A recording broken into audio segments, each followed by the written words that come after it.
నేడు తెలంగాణ రాష్ట్రంలో మద్యము మత్తు పదార్థాల ప్రవాహం కొనసాగుతుంది.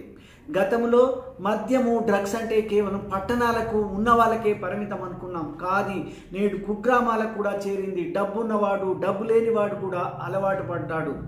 గతంలో మధ్య వయస్కులు యూతే అనుకున్నాం. కానీ ఇప్పుడు స్కూల్ పిల్లలు కూడా 10-12 సంవత్సరాల పిల్లలు కూడా డ్రగ్స్కు, ముఖ్యంగా గంజాయి లాంటి మత్తు పదార్థాలకు బానిసయ్యారు. విచిత్రం ఏమిటో తెలుసా? కేవలము మద్యము మత్తు పదార్థాలకు మాత్రమే యువత కానీ, చిన్న పిల్లలు కానీ, స్కూల్ పిల్లలు అలవాటు పడలేదు. ఈ మద్యము, ఈ మత్తు పదార్థాల సేవనము తర్వాత ఆ మత్తులో అనేక మంది పరస్త్రీలను, వేశ్యలను కలుసుకొని చాలామందికి అటు గనేరియా, సిఫిలిస్, హెచ్ఐ వ్యాధులు కూడా వచ్చాయి.